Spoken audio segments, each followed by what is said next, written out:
Prep Mayhem 2018. Man, I got stuff everywhere. So what's that 2021 right there? Hood to hood. Hood to hood. Yep. Oh, you did? Okay. And then hood to hood shootout. I don't remember. One of them That's how you know you won so much. One of them I runnered up. One of them I runnered up to Taylor, and then one of them I won. Nice, man. Nice. And that's your car now.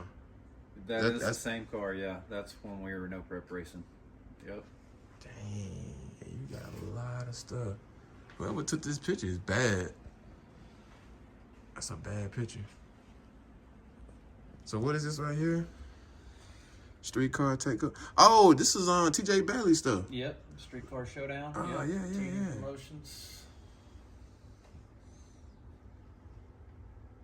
Gangster 26. So what is that one? What is like? That's that Cox race I was talking about. We went to in King of the Wisconsin. King of the Streets, 26-inch class. You got the Redemption. No, the Redemption races. So are these the same? This was Shannon's Redemption series. She had a Friday class, which was called Small Tire, and then Saturday was Outlaw Small Tire. Oh, She had a couple rules, like you couldn't, no big block twin turbos on Fridays and stuff like that. So we got third overall on the Saturday deal. I think Keith Szabo actually won it that year. Ooh, RIP to Keith. And we won the Friday shootout that year. Nice. I ended up winning a trailer for that deal too. Dang, man, you won a lot of stuff. Let me get this. So what is this one right here? 2019? That was just a shootout at Denton. At like Denton. $2,500 Saturday shootout deal, small tire deal. Nice. So yeah. So is this your dad right here? Yep. That's your dad, yeah. That was at that Redemption race. All of these pictures were? No, my uncle, one of my it's actually my dad's twin.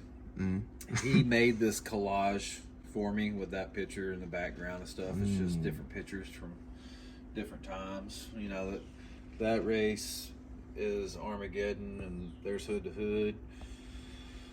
Pro Torque shared us. Denton testing it on radials for like the first time at Denton. You know, it's like stock bumper and stuff on the car. That was the first time I brought my car out at Kennedale. Oh, first time ever right here. Yeah. Is it nitrate? Yeah, nitrate, yeah. That's my first car that I had, that white 4i car right there. Oh, so this the car you was Yep. you was talking about. Okay. And actually, that picture, you know who Barrett is, right? Barrett Green? Yeah, yeah. So they were at that race. They used to do photography. 660 Photos was the name of their photography deal. Oh, They took that snap. picture and made it for me. Nice, nice.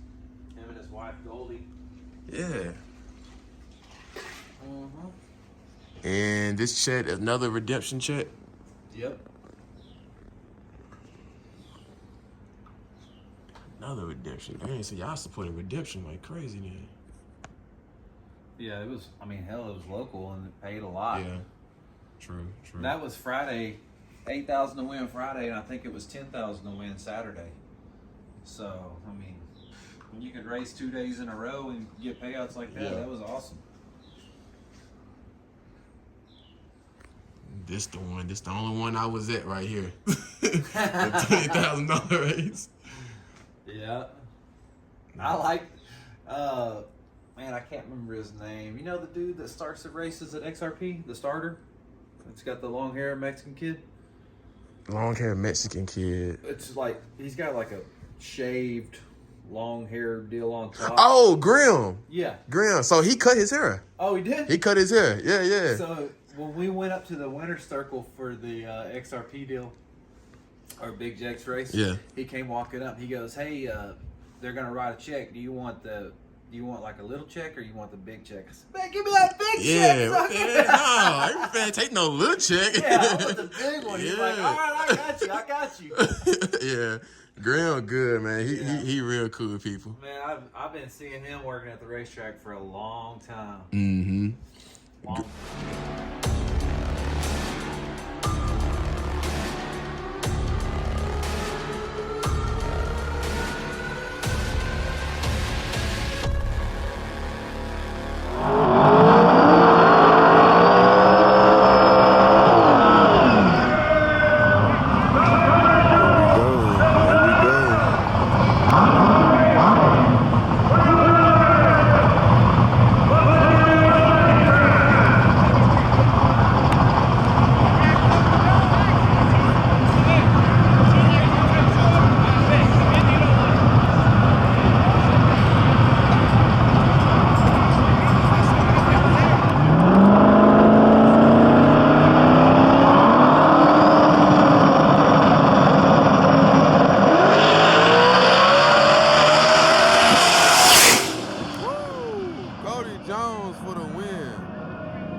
right, y'all. We got Mr. Cody Jones here in the screen on the 6th episode of Deeper Than Racing. How you doing today, man? Man, hanging in there. Hanging in there. Just by a thread.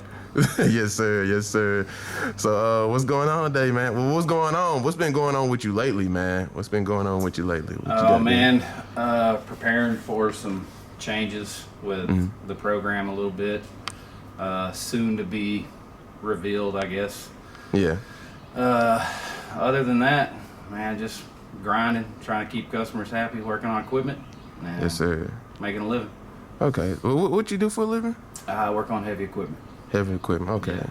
How long? Construction machinery, mostly. How long you been doing that? I've been in business with Clint, my crew chief, I guess, for the last 8 years, I think. 8 years. Okay. Okay. So how's that going for you? You liking it? You enjoying it? Yeah. Okay. I'm a kind of a idiot because I like to work. Yes, yes, sir, man. I mean, you got to do what you got to do, but I enjoy it. I enjoy what I do, and Yeah. it's interesting to me. That's all you can ask for, I guess, with work. Yes, sir. Yes, sir. Where are you originally from? Right here.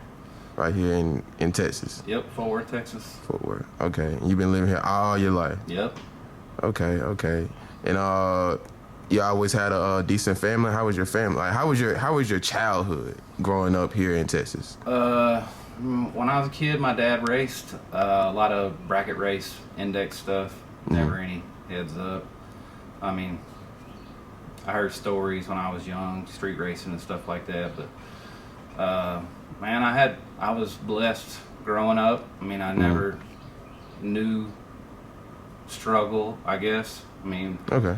we held our own. Didn't want for much. Okay. So I'm assuming like how did he start street racing? Did he got it from his granddad or? He had older brothers that were, I mean, he was just kind of raised into it, I guess. Wasn't anything that my grandpa probably approved of, but Yeah. Yes, sir. Okay, so was your mom in your life anytime? oh yeah, She was yeah. in My it? mom's still here. She's always been a supporter of mine. I guess probably one of my biggest fans. Okay. She doesn't like to see me race, but she Yeah. knows I like to do it. So she still watch you to this day? Yeah, yeah. Oh, snap. Okay. Yeah, I catch her. She'll make some comments about some stuff that I know she only seen on live feeds, so I know she's secretly watching. Oh, yeah, yeah. Yeah, okay. So, how did you get, growing up, how did you get started racing? Like, what was your first car that you ever drove? My dad was a Chevy guy, through and through. You know, there ain't no replacement for displacement kind of mentality. Yeah. And man, I don't remember how old I was. Maybe 20.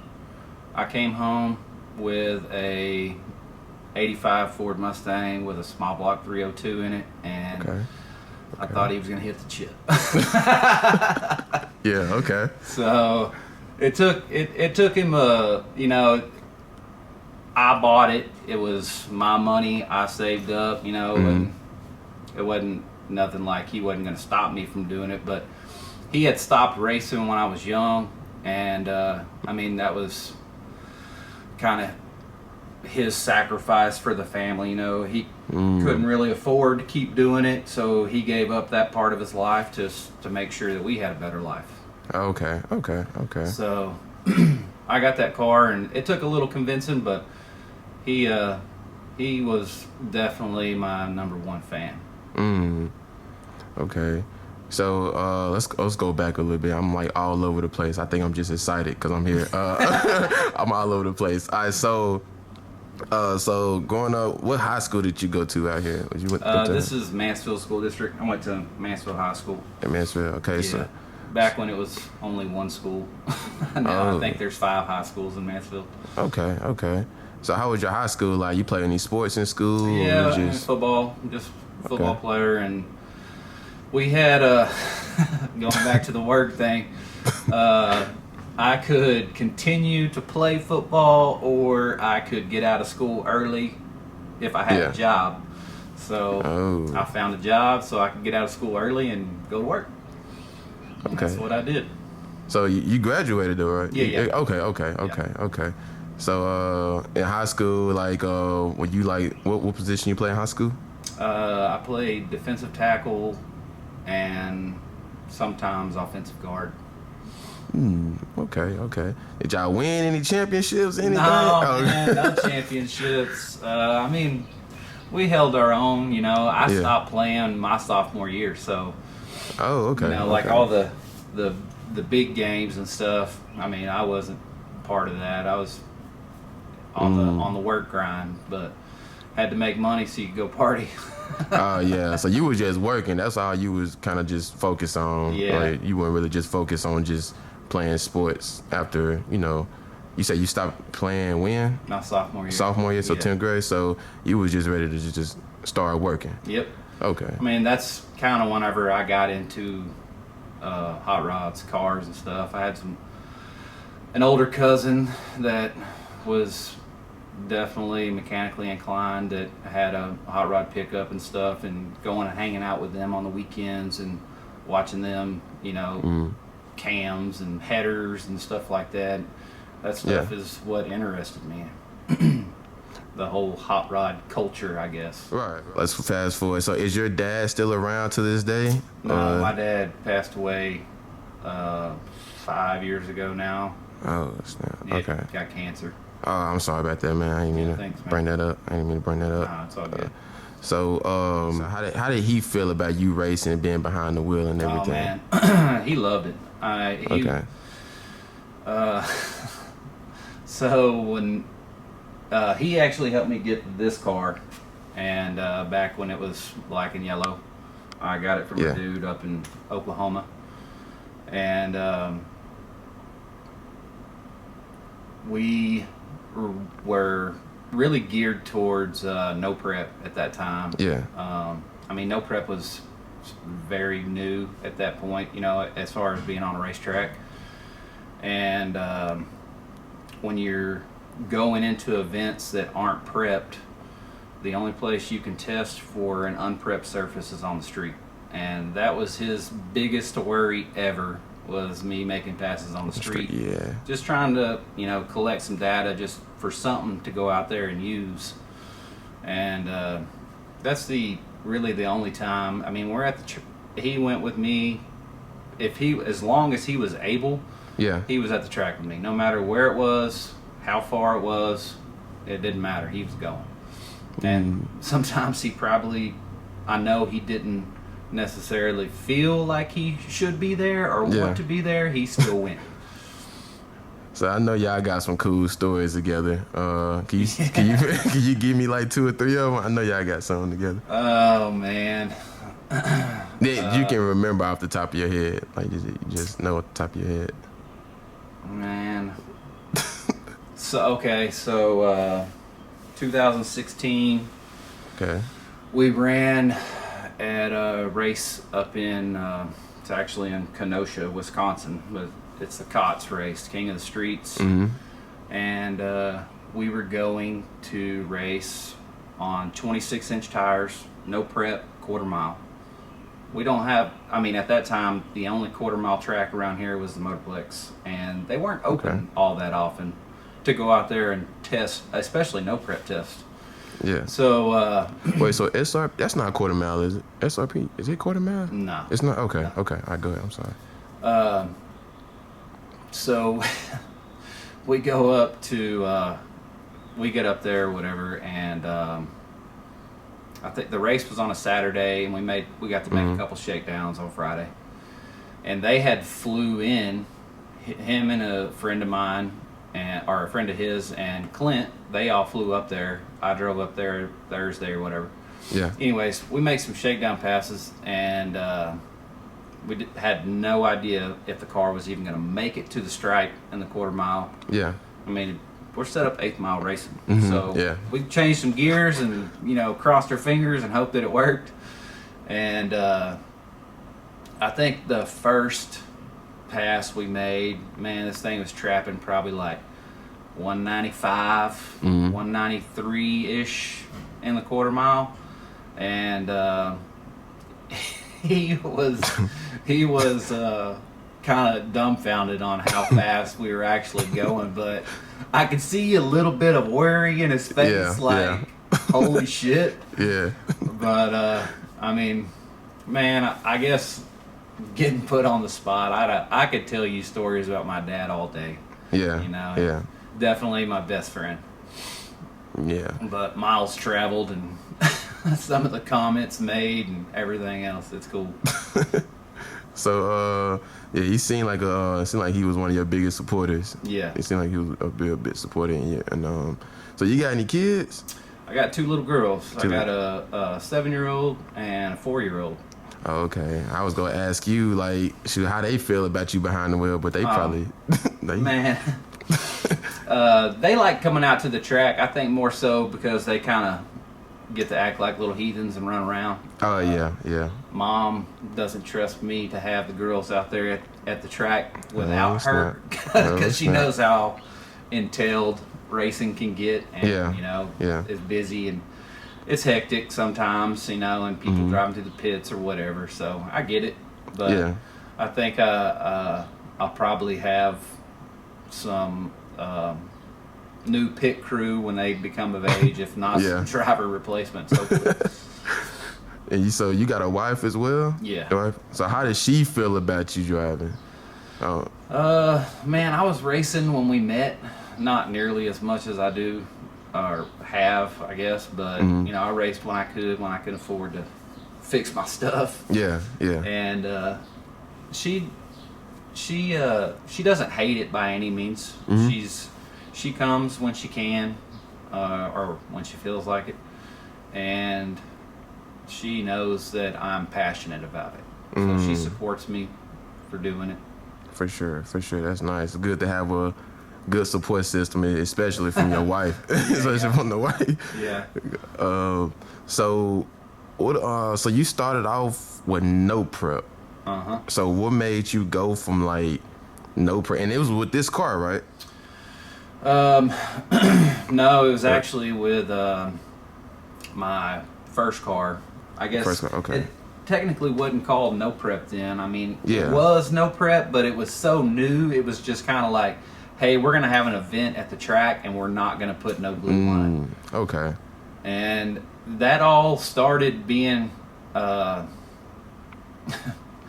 where I felt competitively stacked up against guys that I was having to race against. Okay. I felt like we had a pretty good handle on making the car go A to B on less than stellar surfaces. Yeah. So I knew I couldn't run with some of these dudes that were making, way more horsepower than me, or had way more money in their cars, or, whatever, all the factors that are getting involved. But we had a pretty good handle on making the car go down the track.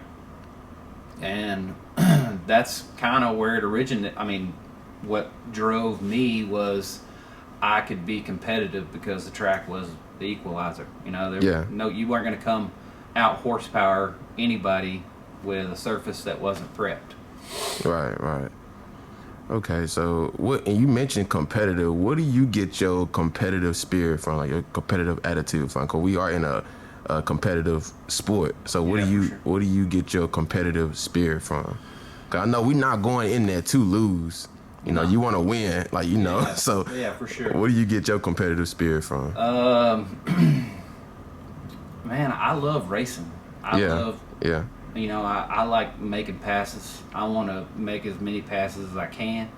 So I guess the competitive side of me is what keeps me up here working on this thing, or spending money on new parts. Trying to go faster, trying to upgrade, trying to do everything I can. That is basically my drive on the competitive side. Most people know you ain't gonna see me on Facebook. Goddamn fly. You're not gonna see me on Facebook talking shit. I don't do that. It's just not my character. we race and you kick my ass, then I'm gonna say good job, good race. I'm gonna shake your hand, and I'll be back. Right, that's my competitive side is what keeps me doing it. So have you had? It's fly killing me. I don't even see. I didn't even see him in the video. So I look like a crackhead. I'm like sitting here like. Nah, you good. I'll make sure I put it in the video. Damn it, go away. Well, make sure I put it in the video and be like, hey, Cody Jones, don't smoke, don't drink, don't do none of that. It's just a fly in the screen. Yeah. But so what did you like? What do you like better, like the no prep scene or the like the, I guess you could say, radio prep scene? Man, I enjoy both. You see me at Wichita Falls. I support no prep as much as I can. I'll go up there and hang out and watch, and those dudes are kicking ass, and they're fast. Way faster than what anything that we were doing back when I was no prep racing. Yeah, they're fast, and I came to a crossroad with my racing that it was. We were still no prep racing, but we would have races locally. North Star was still open up in Denton. XRP just opened. The Motorplex was doing stuff. So I had 3 racetracks within an hour of me that were all having some sort of small tire event. Yeah. Once a month with a $2,500 shootout or something like that, and they were all sticky. So. Texas Raceway closed at that point, and that was kind of my slick prep test track. Yeah. And when they closed, it was gonna be 2-3 hour drive just to test somewhere on slicks. So it got to the point where people were getting so fast that you were geared to one thing. You had to be dedicated to what you were trying to do. Any passes that you got to make, you need to be out there trying to improve the car and the performance of what the car is doing on that surface.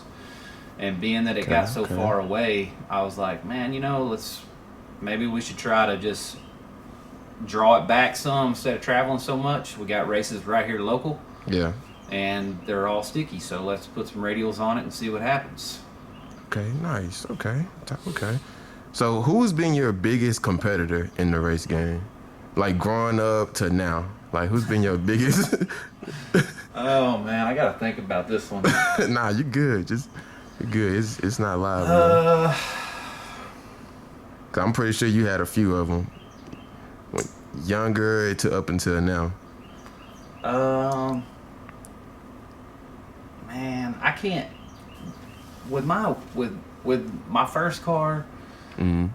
It was so much trial and error type stuff. I can't really say that there was anybody. I looked at the big tire guys. One day I hope to be in something of that caliber. And I guess I really didn't ever consider anyone such a competitor or no kind of grudge or anything like that.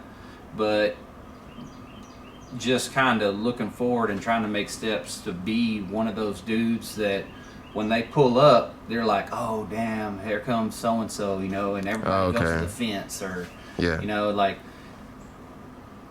I don't want the attention. I'm not that type of person. But I mean, when I was on the fence looking at them, I wanted to be that person. I guess my question should have been like, who did you look up to then in the racing game? Definitely, it can be more than one too. Yeah. I always, man, when I was a kid going to the track, anytime Bud Morgan would pull on the racetrack, it was one of those people who, like, they tap you on the shoulder and be like, hey, look, watch this car right here. Yeah. And I mean, Bud he will put on a show. Yeah. Banging the nitrous or dry hopping or, doing 600-foot burnouts or whatever it was. I mean, that dude has fun when he's behind the wheel of a race car. Yeah. And I always admired that. Still do. He still does it. So, all right, so let me go back. So is Bud Morgan? Is that the dude with the? Does he have a Camaro? Yep. He got the Camaro, the gray crown Camaro. It's actually not his, but he drives it. Well, yeah, but that's okay. Yep. Okay. He's had several cars through the years. That actually used to be one of his cars. The Chevy Oh, 2. no crap. Okay. Nice. Okay, you taught me something new. Okay. So he's not the dude that runs the Morgan and Son. Yes. So he is. Mm-hmm. Okay, so my research, okay. I'm proud of myself. Okay. Yeah, so that's my engine builder. Yeah, so that's who does all your. Oh, Lamont, good job, Lamont. Okay, so sorry about that. Okay, so cause me and somebody else was just. I think Michael Hollis. I think it was Michael Hollis. We were just talking about him like a couple weeks ago, like 2 or 3 weeks ago. We were just saying how I forgot how we got on the subject of it, but we was talking positive, something positive about him. But yeah, okay, taught me something new then. Okay, so how did y'all end up? How did y'all? Oh man, this goes back to that white car. Okay. Texas Raceway. His wife Shannon was putting on a event they were calling Texas Triple Threat, and it was an index type deal where you go out there and she would draw for the index that you're going to run for that event that day. Mm-hmm. And I think I can't remember if we were going to the finals or as a semifinal or something like that. And I drew Shannon. She was driving her truck at the time. And we were in the staging lanes where battery went dead. And, there ain't no cars in front of us at this point, but her truck won't start. And they didn't know me from Adam, I just happened to be out there, happened to get in this deal. Yeah. And I gave them, I was like, if y'all need time or whatever. So I think they tried to jump it off, but it wouldn't start. So I told a buddy of mine, he brought his truck up there and, jumped it off with some jumper cables so she could make the event. She kicked my ass too. But,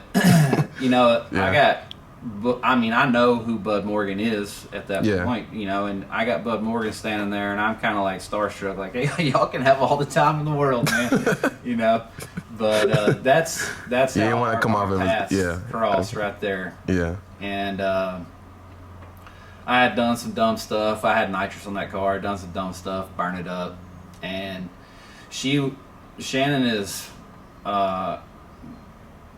her promoter side, her race promoter side, whenever she would see cars not showing back up to events, she wanted to know why. And she got a hold of me and she wanted to know why I wasn't there. And, I told her I burnt the motor up or whatever. And she was like, well, bring it to me and we'll see what we can do. And I was like, I appreciate the offer, but I can't afford to take my motor to no race shop. Yeah. Yeah. This stuff. I was just about to say, you still doing it in your backyard. So yeah, go ahead. So she was like, are you sure? Or something along those lines. It's been years now. But so I think I got it running again and I ended up hurting it again. I mean, like real soon after I got it fixed. Mm-hmm. And she called me again. Where are you at? Why ain't you coming to my event? Blah, blah, blah. And I told her again, and she was like, so how much does it cost to keep rebuilding it, or do you want me to just take a look at it and see if there's something we can do? Mm-hmm. And she told me how much it was to, tear one down or to put one back together if I had the stuff. And I always just kind of considered that being something that was out of my price range, but man, you burn one up and have to redo it a few times and it becomes super affordable. But yeah, I just thought that it was super high for a race shop to do that. And she took care of me, and from that moment on, we just kind of clicked, all of us. And Bud and Shannon now are some of my best friends. Nice, man. Yeah, it's crazy. Me and Mike were just talking about him the other day. It's crazy. Bud is an animal. Yeah, I haven't met him before, but he seemed like he seemed like a good dude. He seemed like a very good dude. I met Shannon before, but I never met Bud before. But he seemed like a everybody be talking highly of him. So yeah, that's nice, man. So anybody else you looked up to in the race game? I mean, obviously my dad, you know. For sure. My uncles, they race too. You know, I guess everybody, when you're learning this stuff, you know, everybody's got an influence coming, you know, at some point. I try to listen as much as I can and take in everything that I can, but, you know, so many people have had influence on racing. Yeah. You know, even to this day, you know, you meet new people in some sort of way, you know, they had an influence, and I look up to anybody that can hold down what they're doing and be competitive with a race car, you know, and still be there for their family. Yeah. You know, it's a balance. It's a balance for sure. Yeah. And there's no time where there's nothing to do.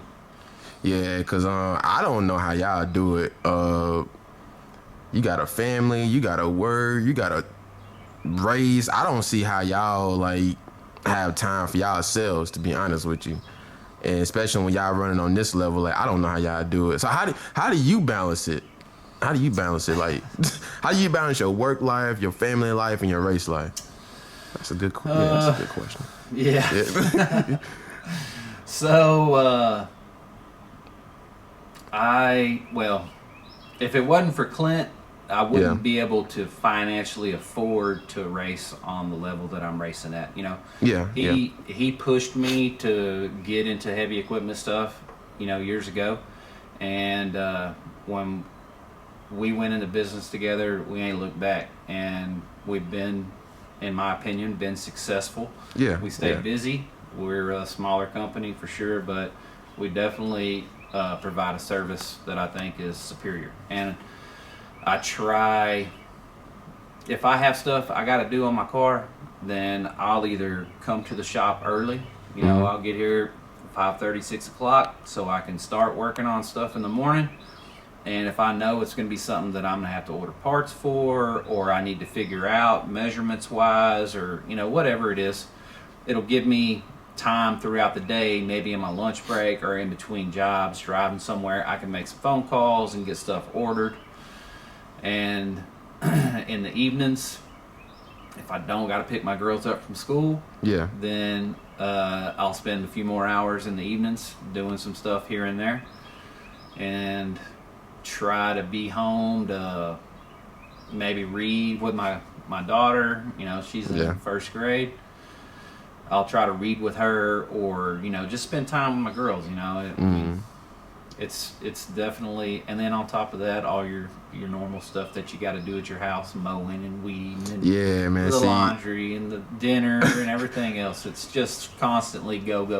That's why I respect y'all so much, because y'all, I don't know how y'all do it. I can't even balance my life. I'm just a content creator, but I don't know how y'all do it, man. So I heard you mention success earlier. Oh, my camera back. I heard you mention success. That fly killing me now. Yeah. It's on it. So I heard you mention success with your business. What's your definition of success? Success. In your opinion. I believe success is having people rely on you. I think when you have customers doing what we do, if you have customers that rely on you and they trust you, that you're their number one person to call to work on something, I think that's successful. Yeah. You have gained their trust, you know. I mean, and with a lot of stuff, when you gain someone's trust, I mean, in my opinion, that's a key to being successful. Yeah. So are you one of those that, like, once you cross me the first time, that's it? Like if you do something wrong, if you do me wrong the first time, it's like no going back, or you believe in forgiveness? I'm definitely a forgiveness type person. Yeah. But my loyalty runs deep.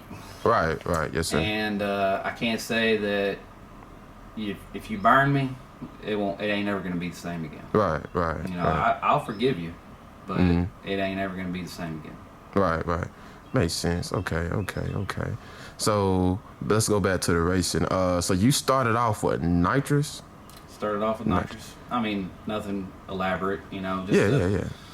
Started off with like a big shot plate on a 347, and I think at the end we finally got a fogger for it. Had some small peels in it, nothing extravagant. And it was a 351 base, 408 deal. Still a slide block. I mean, we're making enough. I guess if I really punished it, I probably could have broke that block, but just had fun with it. I mean, it was put gas in it, change the oil, set the valves, and go race, and not have to do nothing but put fuel in it all day. Right. Super simple, easy program, and it was fun. So what made you convert over to turbo, and how was that learning experience, like from turbo to nitrous, or from nitrous to turbo? Oh man, when I went turbo, I also went fuel injected. Ooh. And thanks to my buddy Rick Scott, he's the one that started all the turbo problems in my life currently. But I bought the combo out of a car that he had. You know, I'd gone to the track with them and seen how fast they were going with this little combo, and he was wanting to upgrade his program to a bigger motor and stuff, and his motor was going to be for sale. And I ended up trading that white car, or my first car, to a dude in North Carolina. Yeah. For another Mustang that I traded to Rick for his engine combination and the fuel injection and the turbo and transmission and everything. I bet your dad was steady getting mad. Yeah. So he can start going to track again. Then I get rid of everything. Yeah. And now I got a fuel injected turbo motor. He knows nothing about. I don't know nothing about it. Yeah. And we don't have a car to put it in. So. Yeah. But the swap. Man, it was definitely different. It was not only on the power management and fuel side, but I ain't never had anything that fast, for one, that made that much horsepower. And you know, I consider myself mechanically inclined, but there's a lot to figure out. You know, looking from the outside in, you're like, holy smokes. But we got hooked up with the right people, and Andre Davis down in Houston, he started tuning the car, and he taught me a lot, which we, at that time, you know, I told you we were still making some passes on the street, and he taught me a lot about power management stuff and the 7531 box. And you know, another person that I looked up to, you know, his knowledge, and he helped me so much, and I try to take what he taught me and keep going. Right. Okay then, man. Okay. I noticed you said you didn't have any, you know, you pretty much had stuff not handed to you, but like you didn't really have any struggle stories. I know you got at least 1 or 2 struggle stories coming up. It can be big, small, or you know, I know you got a few of them, at least 1 or 2 of them. Can you tell me like 1 or 2? You know, like, you know, just a struggle that you had coming up. Like when I was growing up? Growing up, or now, or you can even tell me how did your dad passing away, did that affect you? How did that affect you? Oh man, I don't know if we can talk about my dad. For sure, we can go. It is definitely. There go that fly again. Yeah. Okay, go ahead. My dad passing away had a huge effect on everything, and yeah. I mean, this was his shop. He was up here every day. My dad was a worker. I mean, right. He busted his. I don't know how he did what he did. I mean, it was constantly work. You know, either in here, around here, at the house, whatever. He was constantly working. He's one of those on the move jokers. That's what my grandma used to say, on the move jokers. Yeah, go ahead. And I guess I'm a pretty quiet person. And him passing away, it was right at the time that I was cutting some weight out of this thing to try to be more competitive, no prep racing. And when I got the car back, I really didn't have the drive like I did before. Right. You know, it was just up here. I knew he wasn't going to be here, you know, coming to that realization. And thanks to Dave, my tuner, Dave Ramus, you know, D-Bomb, and Lance and Chase and Clint, and, you know, all these people in my life that they had no idea that they were making an effect or helping me through that time, because I don't talk about stuff, but they're the ones that kept it going, I guess, without even, you know, unknowingly. Right. They helped me through some pretty hard times. So, do you think that's bad? Like, in your opinion, like, do you feel is that how you get over certain situations, just not by not talking about them? Oh yeah, definitely. It's not good. Yeah. But I deal with stuff differently. You know, what works for me might not work for other people. Right. I get it. Okay. Yeah. I get it. People like to talk about stuff. I usually don't. You know, I talk to my wife about stuff. For sure. You know, I got people that I'll have different conversations with. Yeah. You know, I say I don't talk about much. You know, I talk about a little bit, but that's just how I deal with it. I figure I'm a person that I'm gonna figure it out. I'll figure it out. Right. There's nothing wrong with that, man. Just whatever floats your boat, you know. Yeah. And like I said, I'm sorry about your loss, man. I can only imagine. I'm sorry about that, man. I appreciate it. So you mentioned that you didn't really have a drive when he passed away. So how did you get back in that zone, or just wanting to drive again? Well, like I said, like I mentioned, a lot of my friends unknowingly, you know, having my little conversations here and there. Yeah. Them asking about the car, or, you know, them talking about different racing, you know, situations, you know, or other people's cars that they might be involved with, having issues, and just talking about it, really. You know, I mean, not talking about my dad passing, but just talking about racing. You know, kept the fire burning, you know, kept that fire stoked where it never went out. Right. Okay. Yeah, man. I can only imagine that, man. I can only imagine.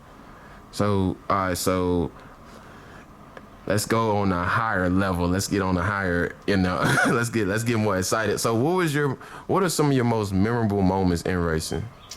Or it can be off racing. It ain't got to be in racing, but what are some of your most memorable moments? My most memorable moments. Every race that I've won holds a special part. You know, the struggle, the hills you have to climb to make it. I'm sorry, man. Nah, he was literally crawling over the screen. Yeah. But I'm sorry about that. Go ahead. Every race that you can make it to the finals or get in that winner's circle, man, it never seems like it's just coast through. Yeah. There's always, you know, adversity that you have to overcome, you know, parts breaking, or, you know, whatever it is. It seems like the harder the day that you're going to have, the more successful you're going to be if you can make it to that winner's circle. Right. And that's part of the don't quit, never give up, you know, keep grinding, keep your head down, you know, keep working. And I feel like the people that I have around me, from everybody that's involved with my program, you know, have a special part. Not only, you know, it's something that they do for me, but, you know, they're a friend of mine. I consider them a close friend. Yeah. They're involved in, you know, probably one of my biggest financial investments, you know, I say investment.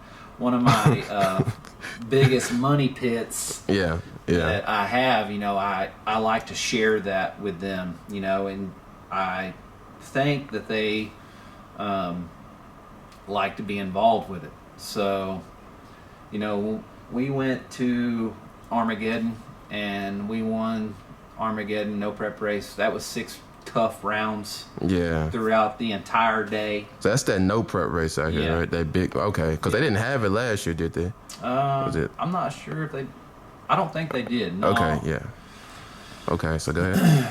So that was a huge win. That was a $20,000 win, and just the adversity that day that we had to overcome, all the changing conditions and Yeah. the caliber of cars you're racing against and everything else. You know, it was a successful race.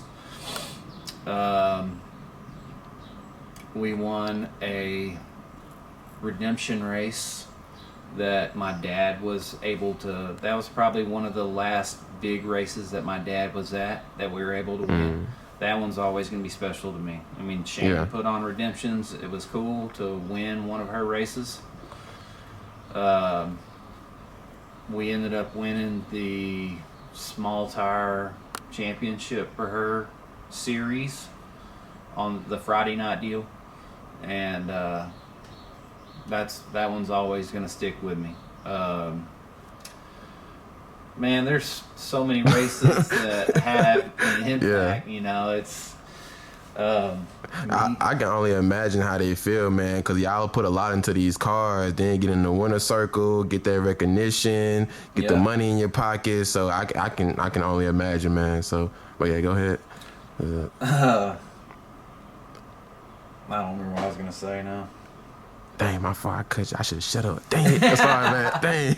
I get excited when I hear stuff like this, man. So I gotta talk. I need to shut up. You were saying about the redemptions, the Armageddons.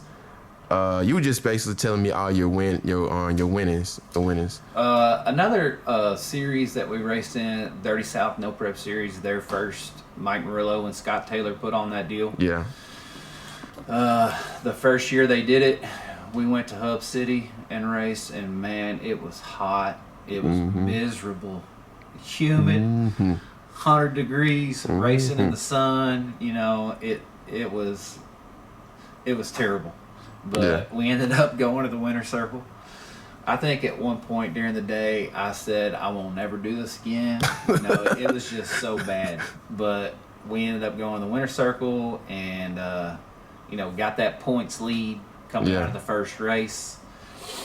And it hooked me. Yeah, you know, like it didn't matter where it was going to be at. I was going for sure.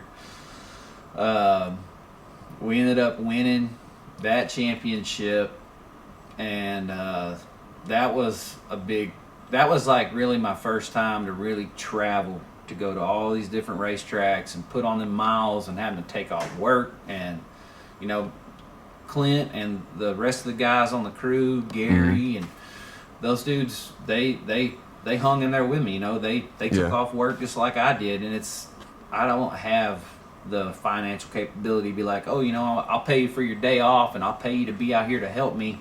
Yeah. You know, they're out there having fun just like I was. And that's what I do this for, is to have fun. When I stop having fun, I ain't racing no more. Yeah, okay, for sure. Nah, I respect it. So was there any time in your life where you was like, man, I'm done racing, besides your dad's situation? You're like, man, I don't want to do it anymore. Like I'm done. I'm just done with racing. Besides, you know, your dad's situation. I don't know of any racer that at some point, you know, whatever's happening, transmission problems or engine problems or, you know, whatever it is, at some point they really have to ask themselves, why are they doing this? Why do they keep spending money and not feeling, you know, not getting that little taste of success? Yeah. And I don't know any racer that hasn't asked themselves, why do I keep doing this? But I really, you know, other than being in a moment, no, I don't have any reason or felt like any length of period of time that I wanted to stop racing. Yeah.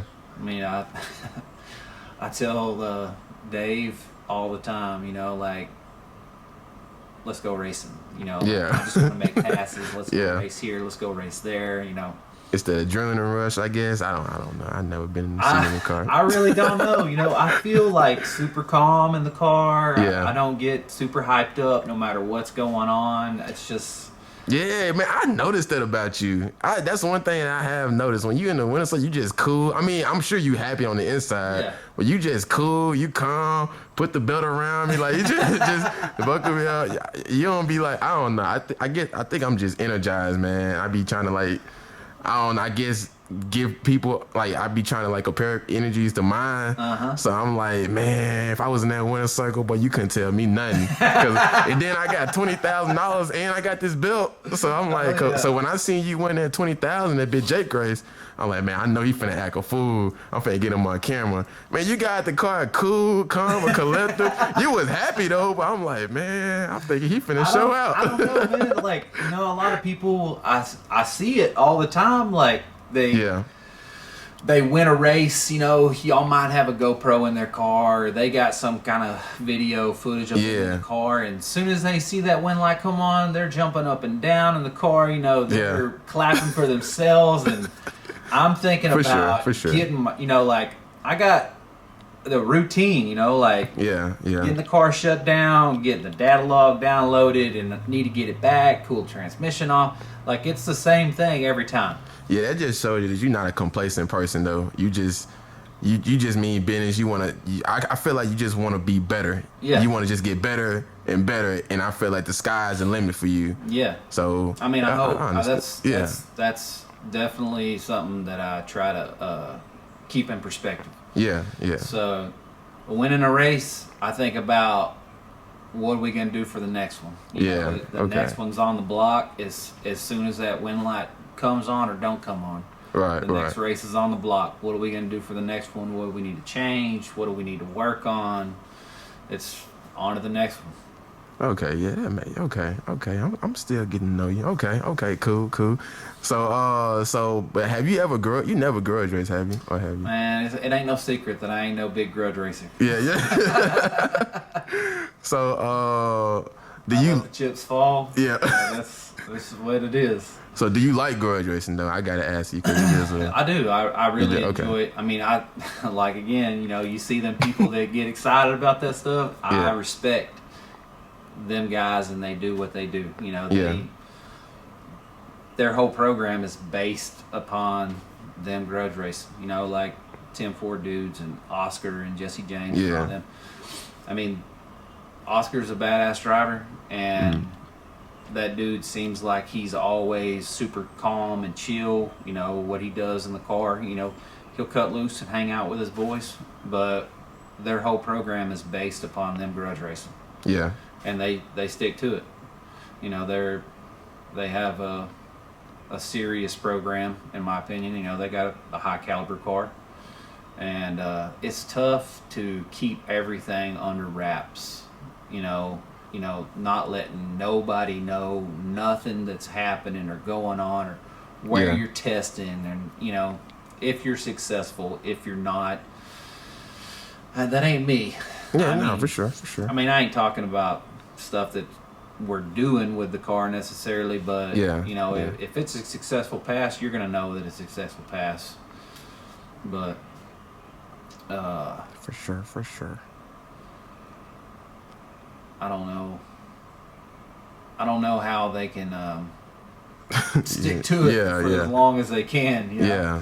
But I respect it. Grudge racing, it's just never been like a high priority to me. I mean, it's cool to get out there and see who has the faster car. Yeah. But their hustle, I mean, that's their game. You know, they're grudge racing for serious money.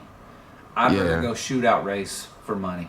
Yeah, no, there's nothing wrong with that. If somebody wants just to call me out, man, we can race for $50. I'm gonna be the same track as you are, and I'm gonna make a pass. I'm gonna make the same pass whether you're next to me or you're not. I'm still gonna make a pass. Yeah, or I'm gonna try. Yeah, I so I don't have to race for 2,000. I don't have to race for 1,500 or 5,000, or, you know, them dudes. I'd rather take the gamble and put that money in this car to try to, you know, get a better part or, you know, make the program better rather than rolling the dice. Nah, for sure, for sure. 5 stacks. I think that's why I like it. So, well, I think that's where I get that energy from. Absolutely. So like, road racing is super high energy. Yeah. Because you don't know. I mean, them dudes, Oh, yeah, for sure. they're confident that they're going to outrun that other guy on both sides. So Yeah. it's definitely a crapshoot, and it's a race car. You know, you can have a $10 relay fail that got hot that you didn't know or whatever, and it failed when you go up there, when you cut the button loose, and you're dead in the water. Right, Drive out of your life. Yeah, that's true. So, so what do you think changed in racing since you started? What are some things that you changed? Everything. You think everything? Okay. Everything's changed.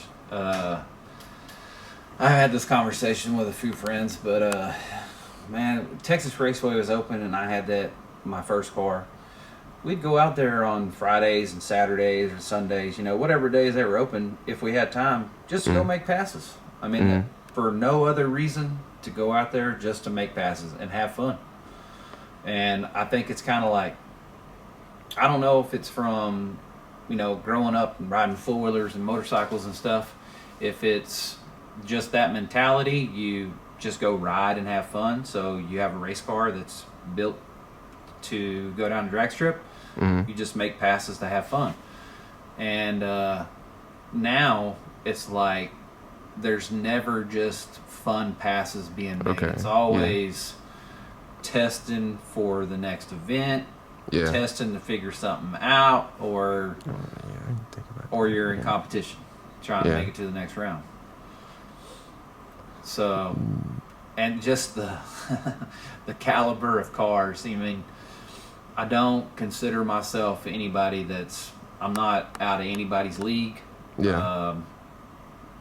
I still got the same car that I know prep race with. You know, it's always been that car to me. But the caliber of cars that you find yourself locking in with or getting in shootouts with, you look at them and like, holy shit. You know, like 5 years ago, I wouldn't be in these staging lanes with these cars. Yeah. But here I am, you know, or whatever the case, whether it be a pro mod, or whether it be, you know, a convertible or whatever it is, you know. There's the racing that we do and small tire no time stuff. There's such a variety of cars, and for sure. So far, nobody's dominated nothing. Right. So what? Walk me down, like, how do you get prepared for a race, and what goes on in your head when you're about to race, and what are your preparations? I mean, well, you've been doing it for so long. I'm pretty sure you got like a routine on how do you do stuff before you get into a car. So walk me down, like, what do you do and what's going on through your head whenever you're about to race? Most drivers probably have, you know, their mental checklist. Yeah. Getting to the track is number one, you know, as far as getting your maintenance done, you know, getting your routine stuff done during the week, fluids or whatever it is, getting the car cleaned up. I'm always super anxious driving to the racetrack. Can't get there fast enough. You know, everybody's in my way. Everybody's driving slow. You know, whatever it is. But getting to the racetrack and getting set up breaks a lot of the anxiety for me. You know, like not being so wound up. You know, once I got everything out, you know, coolers out or whatever, pit mats laid out, cords are out, generators fired up. Then I feel like mentally is kind of just when it kind of slows down, like, okay, you know, just let that go, take a deep breath or whatever you got to do. That's the only time I really feel like super anxious, is just making sure that I'm there, making sure I there in time to make some shakedowns for the driver's meeting or whatever.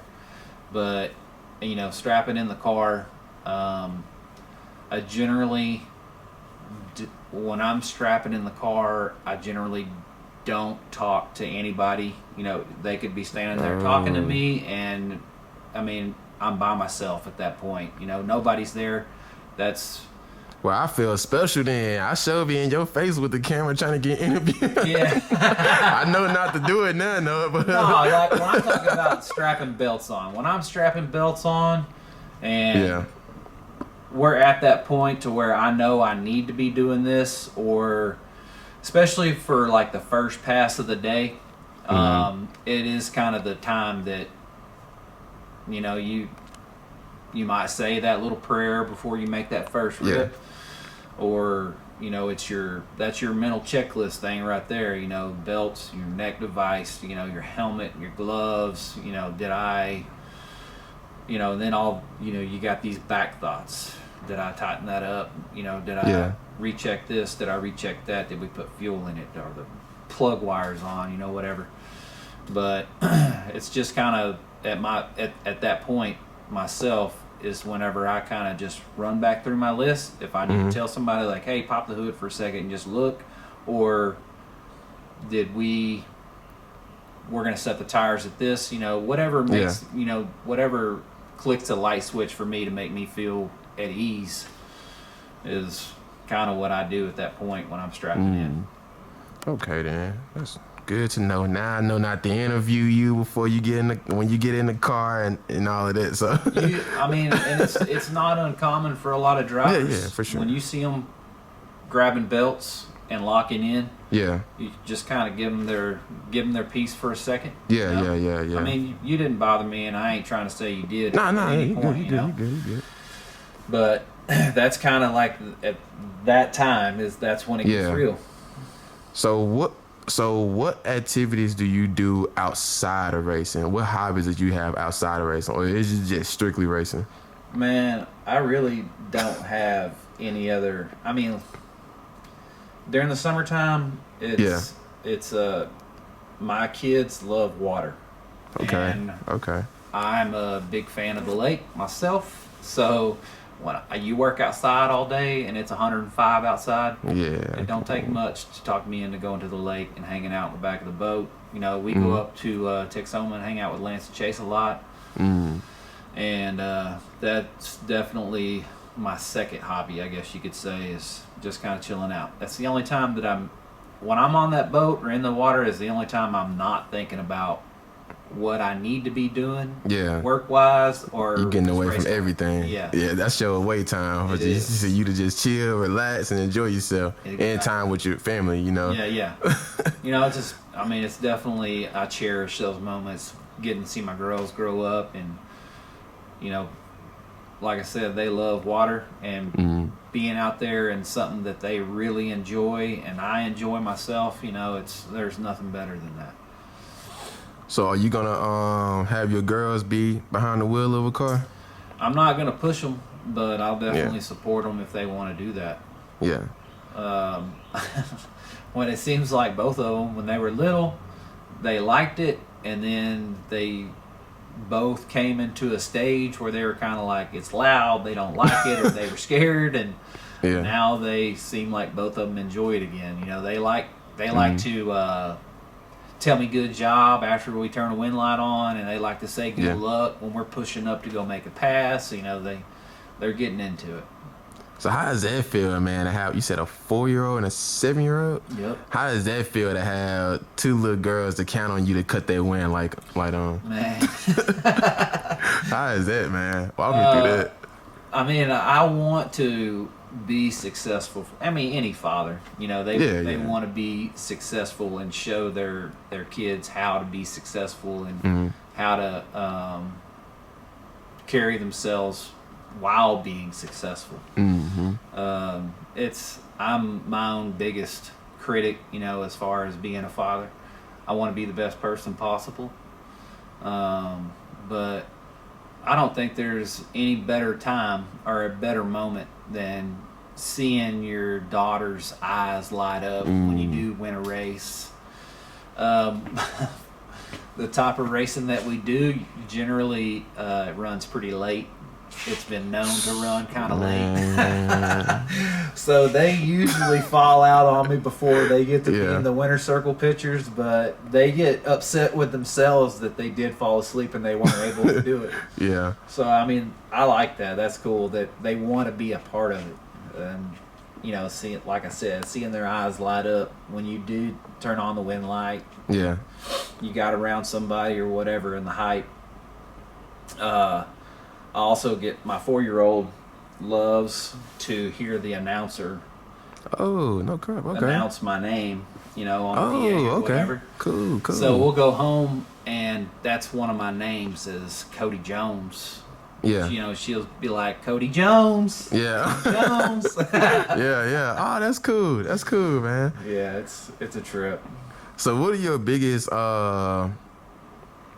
fears when it comes to being a dad? Oh, Then I'm going to ask you about when it comes to being a racer. So I'm going to just reach into the dad pocket, then I'm going to go to the racing pocket. I guess my biggest fear is something happening to my kids. Yeah. You know, I guess any father. Yeah. Never want anything bad to happen to your kids. I never understood why my parents would worry so much when I was younger until now. You know, there's so much stuff that they don't know. Yeah. They don't understand. They don't know. They don't know the consequences. And, you know, I do my best to try to explain to them what can happen. You know, like, hey, don't climb on that. If you fall, you know, it could be bad. Yeah.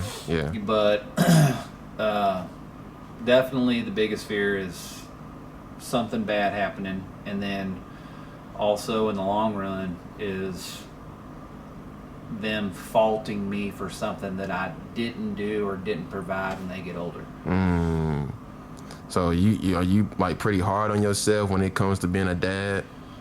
I mean, I don't personally feel like I am. I mean, I've made comments to some of my friends, you know, talking about it, and they kind of feel like I might be a little hard on myself. Yeah. But I mean, I feel like that you drives gotta me to be be better. That's the way I look at it. It just drives me to be better.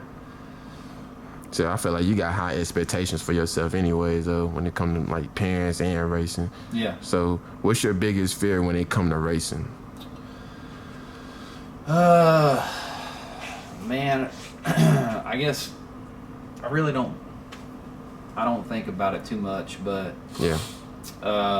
You don't have to answer. We can no, go to I mean, my biggest fear is one day not wanting to do it no more. I got so much time and money invested in something like this. Don't get me wrong, I love it, and I don't regret spending $1 on this car. Yeah. But for one day just to walk in here and be like, man, I don't feel like doing that no more. Obviously, I definitely don't want to wreck. I don't want to wreck into anybody, and I don't want anybody to wreck into me, but it's not really a fear of mine. It's just kind of something that you come to terms with. Yeah. But if something happened, you know, this thing burnt to the ground, that would be definitely detrimental. You know, I mean, just terrible.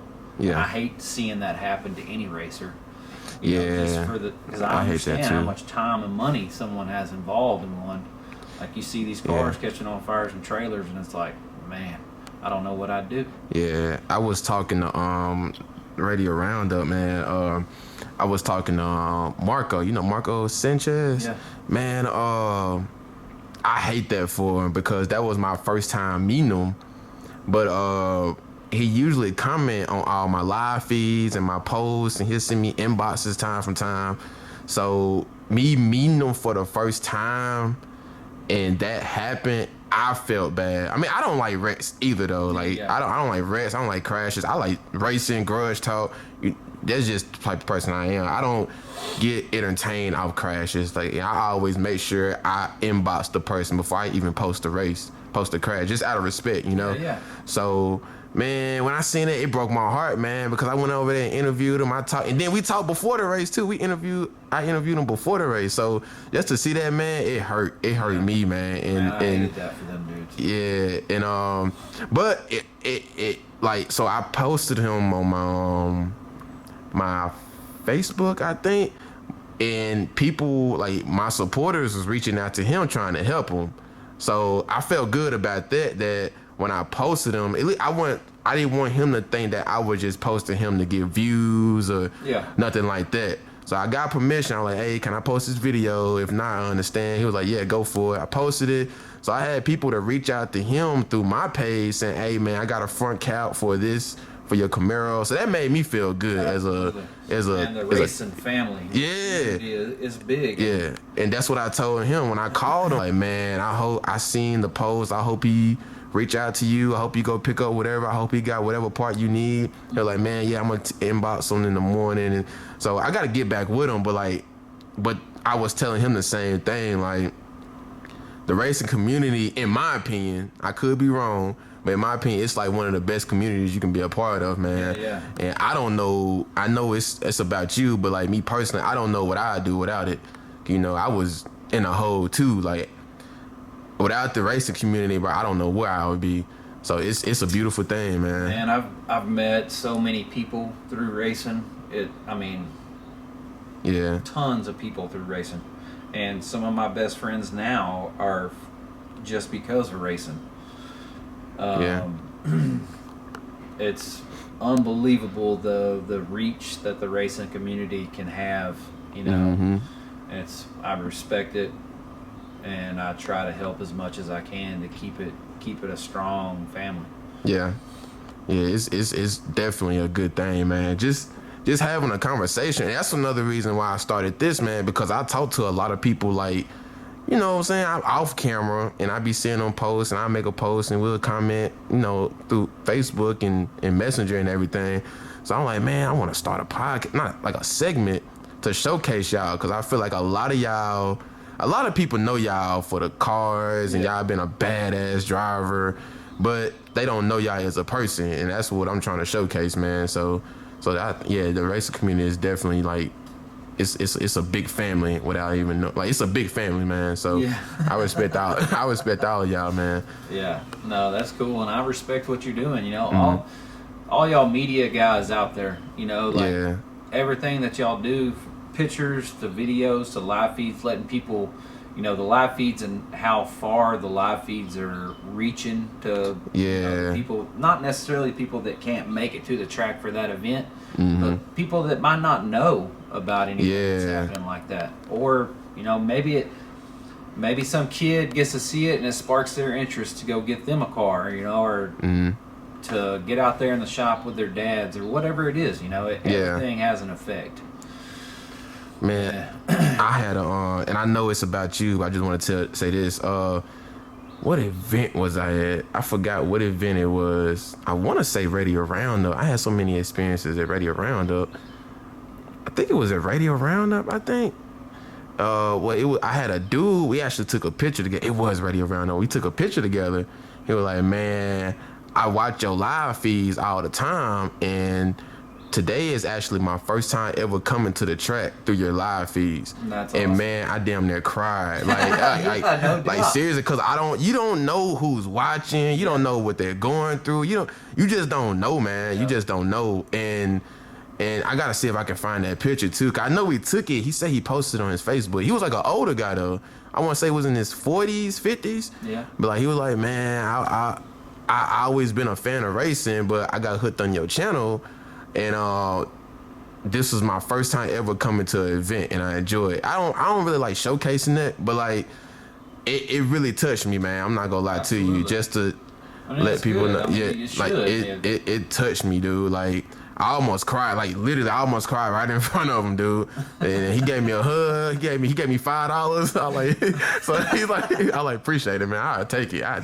No, but like, awesome. Just for people to do that. Just watch my play. 'Cause I never expected, you know, I was a little kid filming on my phone, dude. I still got the same phone from when I started. You don't know how big you are until you just don't know how big you are. So that's why I entertain people. Yeah, I do. You know what I'm saying? I do act crazy on my live feed. That's just me though. I'm goofy and funny like that. But you just never know who's watching. That's why I always try to keep it respectful. But at the end of the day, I'm gonna show raw content of grudge racing. Yeah. I'm gonna show that. I'm not bleeping out nothing. But no, 100%. Yeah. You 100%. You never know. You nailed it. You never know who's watching. Yeah. And that's, I mean, I feel like you always, no matter where you're at in the racetrack, you know, I get it, Yeah. you cut loose in your pits or whatever, but there's always that little kid that you might not know that's watching, you know, Yeah. that wants to be in your shoes, you know. Yeah. I was that kid, you know, and I've been there.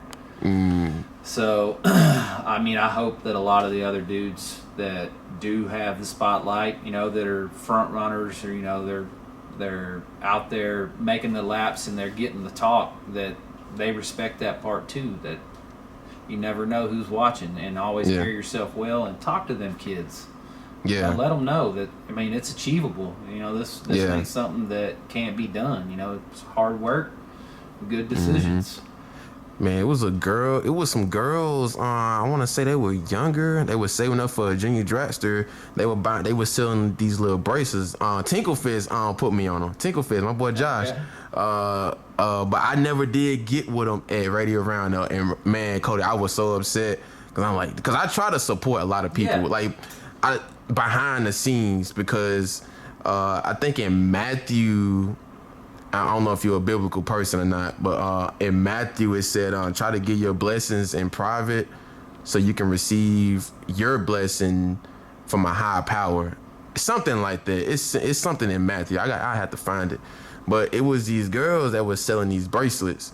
And I just like the hustle. I like the hustle. They said they were saving up for a junior dragster. And I feel like if you can't spend $5 or $6 to help somebody out, man, come on now. Like, don't just support them. Even if you just buy one, $5 is not nothing to a lot of us, you know, even if we are kind of like struggling or anything. Yeah. But I spend money on these the camera equipment. Like, why not just get somebody $5? So I was like, you want a brace? I went up to him. I was like, do y'all remember me from Radio Roundup? And she was like, yeah, you are Josh's friend. I was like, yeah. You never did buy a brace. I said, I couldn't find y'all. But I talked to him. I was like, yeah, I want a bracelet. But I got distracted. I got a phone call or something, which I felt bad for. And so I seen him at SRP. I was like, how much y'all selling the bracelets for? I forgot how much they said. They were like $5, $4, $3, whatever. I was like, man, I want 10 of them. Give me 10 of them. So, oh, that's cool. Yeah, and I gave them like $50 for, I gave them a tip and everything. They said they were saving up for a dragster. So that's the younger generation of racers that's coming up, you know? So, and then they was hustling, showcasing their talent, you know, by saving up for a dragster. So I support that, man. I support that 100%, man. 100%. So, that's awesome.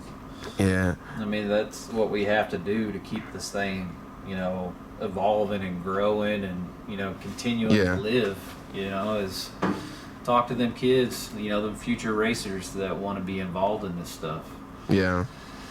It's not an easy life, for sure. Yeah. But I feel like that's what the world too. I feel like that's what make the world go around, just by showing love. You want to keep that love rotation going, like spread love, show love here, because you don't know what people can be going through nowadays, dude. And I'm not trying to, you know, I know it's about you, Cody. I'm sorry, but you just don't know what a person is going through. A hug or keep up the good work comment, that can keep them going. Absolutely. So I feel like that goes not only in the racing world, but the world in general. Just keep showing positivity in the world. I think that's why I'm so far ahead from my friends, because I don't entertain negativity, dude. Yeah. I might look at it and be like, oh, dang. You know, but overall, like, I'm more positive. I'm not finna pay attention to none of that negative bull crowd. Like, because I feel like it's a waste of my time. Yep. I don't have time for it. I got stuff to worry about in my life. I'm trying to balance my life right now. So I can't I just can't entertain it. You know what I'm saying? Yeah. I can't. I got other stuff that's going on in my life. I feel like I'm the same way. Like I don't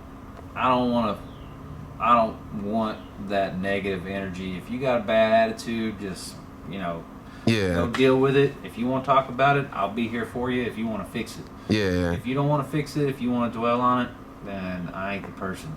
Yeah. So I don't feed into it for sure, but I'll be there for you. I try to send you comments. I appreciate what you're doing. Yeah. I get it. Sometimes that's all it takes too, is just someone making that comment to have an impact. That's it. That's what I be telling folks. Like, and you don't know. Hold on. All right, go ahead. But yeah, that's all, man. Like you'll be surprised at what comments like that. Like it'll drive you more. You Absolutely. know what I'm saying? It will drive you more to at least you're doing something right and positive for somebody out there. Yep. Sometimes I might have like 30 viewers on my live feed. Sometimes I might have 1,000, but at least I know at least 2 or 3 of them appreciate my work. Yeah. And if I can get like 2 comments like that, I'm good. So, but yeah, that goes back to show like you just don't know you don't know what people got going on in their life. And the smallest thing cheer me up. You buy me a sneaker or Reese's, some candy, I'm the happiest dude in the world. Like people know I don't ask for nothing. Yeah. So I feel the same way. And I mean, just somebody coming by and talking about, man, this thing is fast, or man, that thing is pretty, or that stuff right there. That's a drive for me. To keep pushing, keep driving, keep grinding out there to be successful. And or you got someone you ain't never even seen a day in your life, and they want to come up and ask you if they can buy a shirt or something like. They want to support your program by wearing your T-shirt. Yeah, that's awesome to me. 100% respect. Be humble. You always want to be humble with stuff, about stuff, but also respect it. Yeah, nah, for sure, man. For sure, we hit some. We talked about some points, but so this is one of the last questions that I have. I know you got to go, man. So, who is Cody Jones? I don't know how to answer that. Like, who is he? Like, who is Cody Jones? Is that fly on my screen? That fly on my screen. There we go. Yep. Yeah. I know it's a difficult question, but I want to know. It's a tough one. Yeah.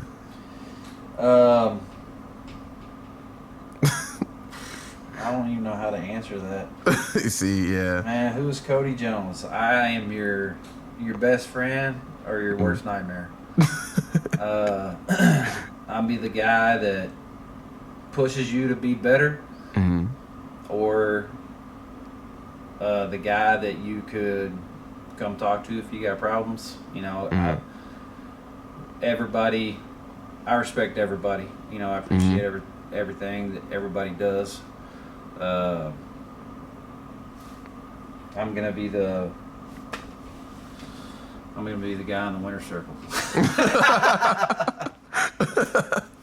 I don't know, man. I've never had anybody ask me that. Yeah, so my best friend asked me that, and I was like, man, I'm gonna ask somebody this on my Deep in the Racing segment, and I didn't know how to answer it either. So I guess that's something that I would probably do, is ask that question to numerous people just to see what kind of response, Yeah. But I don't know, man. I guess I'm a husband, I'm a father, I'm a racer, I'm your best friend, I'm your worst nightmare. I'm everything. I try to be everything or anything to anybody that I can be. Right. Okay, yeah. And what are some morals and principles that you have about yourself? Never give up. Yeah. Don't ever give up. Don't let nobody outwork you. Don't let nobody tell you can't. or that you won't. Nobody can tell me any of those things.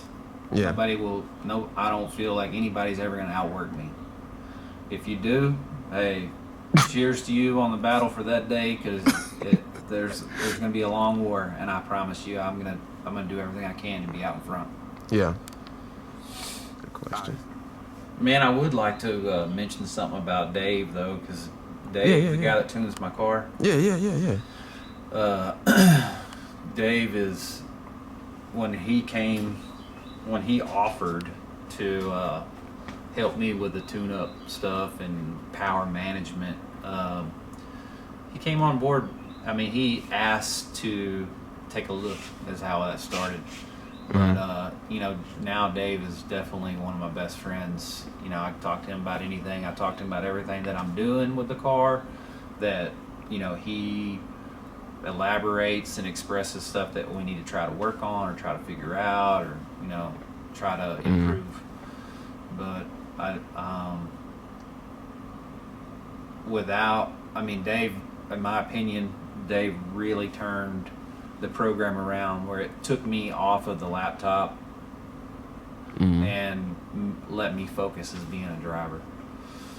Okay, so you really don't have to do much behind the laptop. You can just focus more on just doing what you got to do behind the wheel. Exactly, 100%. And it made a huge difference. Not thinking about shock settings and not thinking about a boost ramp or timing recharge or anything like that.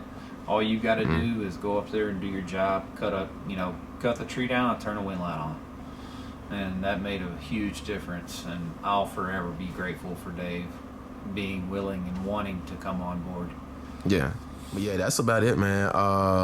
Do you got any words for anybody out there? Any positive messages out there for anybody? Keep going. Keep going.